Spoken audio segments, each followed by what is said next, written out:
बिस्मिल्लाहिर्रहमानिर्रहीम अस्सलामु अलैकुम। क्या हाल है आप सबके।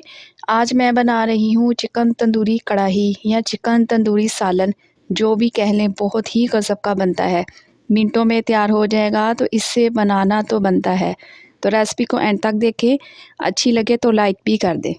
तो मज़ेदार सा चिकन तंदूरी सालन बनाने के लिए सबसे पहले तो मैंने ले लिया है 1 कप के बराबर दही, एक बोल में शामिल करेंगे। इसके अलावा शामिल करेंगे 1 टीस्पून नमक। असल में हमने चिकन की मैरिनेशन को तैयार करना है, तो 1 टीस्पून इसमें डाल देंगे मोटा कुटा हुआ धनिया। गरम मसाले का भी इस्तेमाल करूंगी, हाफ टी स्पून। 1 टीस्पून इसमें डालेंगे मोटा कुटा हुआ जीरा। 1 टीस्पून इसमें डालेंगे अदरक लहसुन का पेस्ट। 1 कप ही इसमें डाल देंगे कुकिंग ऑयल। 5 से 6 हरी मिर्चें लें, बिल्कुल बारीक बारीक काट कर डाल दें। आप इसका पेस्ट बनाकर भी डाल सकते हैं। तो चिकन तंदूरी कढ़ाई बना रहे हैं, अब इसमें शामिल करेंगे तंदूरी मसाला 2 टीस्पून, किसी भी अच्छी कंपनी का ले ले। सारी चीजों को अच्छे से मिक्स कर लेते हैं, दही की गुठलियों को खत्म कर लें। तो ये चिकन तंदूरी कढ़ाई इतनी कोई झटपट फटाफट से तैयार होती है।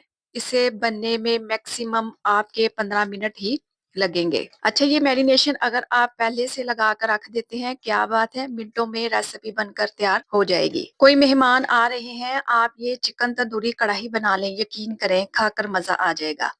दही में मैंने सारी चीजें अच्छे से मिक्स कर ली हैं, अब इसमें डालेंगे चिकन। तो आज 700 ग्राम चिकन की रेसिपी शेयर करूंगी। अच्छा, चिकन के लेग और थाइस के पीसेस का इस्तेमाल किया है। चिकन के एक एक पीस पर मसाला अच्छे से लगाएंगे। कवर लगाकर तकरीबन आधे घंटे के लिए लाजमी मैरिनेट करें। अगर टाइम ज्यादा है तो ज्यादा टाइम के लिए भी मैरिनेट कर सकते हैं। तो आधे घंटे के बाद जो चिकन मैरिनेट करके रखा हुआ था, एक कढ़ाई में डाल देंगे। मिक्स करेंगे मीडियम टू लो फ्लेम पर। अब चिकन को पकने के लिए छोड़ दें।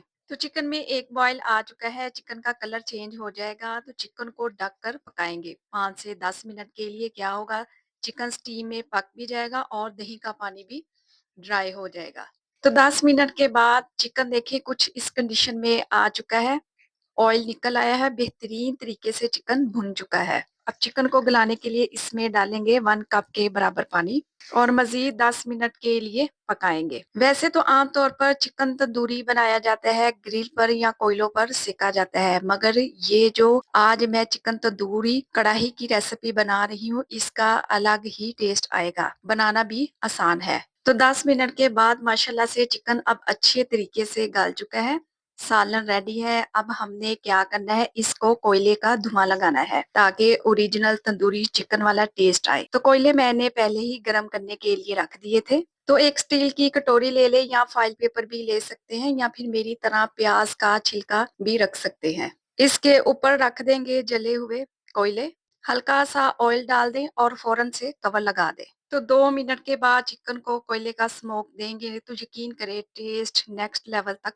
पहुंच जाएगा। अब मैं इसमें डालूंगी प्याज के लच्छे, जिससे चिकन तंदूरी और भी टेस्टी बनेगा और देखने में भी खूबसूरत लगेगा। एक बड़ा प्याज लें, लच्छों में काट कर डाल दें। 3 से 4 हरी मिर्चें डाल दें और डालेंगे लेमन के स्लाइस, बारीक कटिंग किया हुआ हरा धनिया। माशाल्लाह से बेहतरीन चिकन तंदूरी कढ़ाई तैयार है। लग रही है ना टेस्टी, देखते ही खाने को दिल कर रहा है। ये रेसिपी बनाएं, इंशाल्लाह आपकी पूरी फैमिली को पसंद आएगी। तो आज वाकई ही चटपटी करारी सी कढ़ाई बनाकर मैंने तैयार की है। तो रेसिपी बनाएं तो अपना फीडबैक लाजमी दें। अपना बहुत सारा ख्याल रखें, मुझे अपनी दुआओं में याद रखें। मुझे दीजिए इजाजत, अल्लाह हाफिज।